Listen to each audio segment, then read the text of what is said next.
नमस्कार मंडळी, स्वागत आहे तुमचं आमच्या चॅनलमध्ये। आवाज महामुंबईचा, शोध बातमीचा, कौल मनाचा। चला तर मग आमचे चॅनल लाईक करा, शेअर करा आणि सबस्क्राइब करा। धन्यवाद। आग्र्यातील ओजस्विनी महिला पुरस्कार वितरण सोहळा संपन्न। जागतिक महिला दिनाचे औचित्य साधून अखिल भारतीय आगरी साहित्य संस्था अलिबाग आयोजित महिला विशेष कार्यक्रम मांडला इथे ग्रीन किंग रिसोर्ट्सच्या सभागृहात उत्साहाने संपन्न झाला। या सुंदर सोहळ्याचे अध्यक्षपद ज्येष्ठ पत्रकार व प्रथितयश साहित्यिक उमाजी केळुसकर यांनी भूषवले। आपल्या अध्यक्षीय भाषणात ते म्हणाले, महिला ही भारतीय संस्कृतीची परिचायक असून तिचा सन्मान आजच्या दिवशी होतोय हे खरे तर खूप चांगले आहे। माता, भगिनी, पत्नी अशी अनेक रूपे तिच्यात सामावली असून तिचे व्यक्तिमत्व खुलवण्यासाठी तिला स्पेस मिळणे गरजेचे आहे, याचे भान सर्वांनी ठेवले पाहिजे। आगरी बोलीचा बादशहा चंद्रकांत पाटील यांनी प्रमुख पाहुणे म्हणून बोलताना म्हटले, आमच्या आगरी समाजात नारी शक्तीला अग्रस्थान आहे।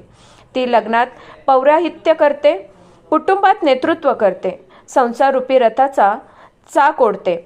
नारीचा सन्मान व्हायलाच पाहिजे। कार्यक्रमाच्या प्रारंभी कार्यक्रम प्रमुख चारुशीला म्हात्रे यांनी ओघवत्या भाषेत प्रास्ताविक भाषण केले।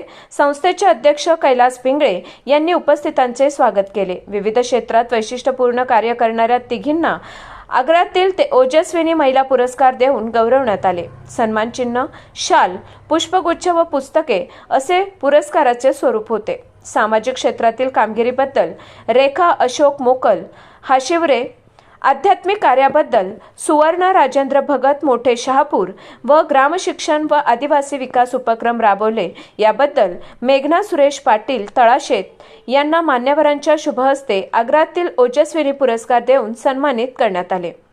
महिला जगत या विषयावर आधारित नरेश पाटील, प्रणित थळे, आर पाटील, BN पाटील, सदानंद ठाकूर, अश्विनी म्हात्रे, विशाखा भगत, चारुशीला म्हात्रे, पा.शी. पाटील अशा अनेक कवी कवयित्रींनी आपली कविता सादर करून कार्यक्रमात रंग भरले। मेघना पाटील व सुवर्णा भगत यांनी प्रतिक्रिया देताना आनंद व्यक्त केला। हबप अमरनाथ भगत, प्रकाश भगत, योजिता पाटील, अनिल पाटील, संदेश पाटील, हबप पद्माकर म्हात्रे, सुरेश पाटील, मनोज पाटील अशा अनेक मान्यवरांचा कार्यक्रमात सत्कार करण्यात आला। कार्यक्रमात किमया पिंगळे यांनी ईशस्तवन व विशाखा भगत यांनी स्वागत गीत सादर केले।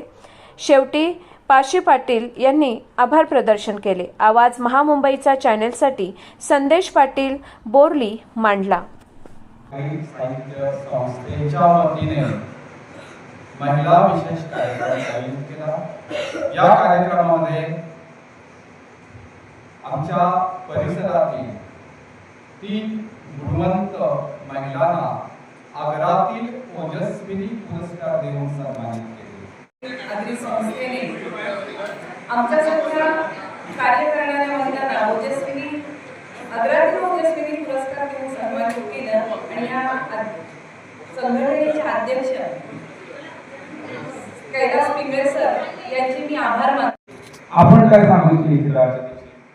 आज अखिल भारतीय साहित्य संस्थेने ओजस्विनी पुरस्कार देऊन आम्हाला सन्मानित करण्यात आलेला आहे।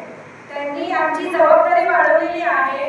आम्ही ज्या जबाबदारीने काम करत होतो ती जबाबदारी अजून मोठी करून अजून जोमाने काम करता यावं याची ऊर्जा म्हणून हा सन्मान आमचा केलेला आहे। आणि हा सन्मान मी माझं कुटुंब, माझे पती, माझे आई वडील यांना समर्पित करते, कारण त्यांच्या पाठबळामुळे मला ही प्रेरणा मिळाली आहे आणि समाजात काहीतरी कार्य करण्याची ऊर्जा मिळालेली आहे। हम भारत की नारी है, फूल नहीं चिंगारी है, आम्ही फूल नाही कोवळणारे तर आम्ही आगीचा लोळ आहोत, अंगार आहोत की येणाऱ्या कोणत्याही संकटाला आम्ही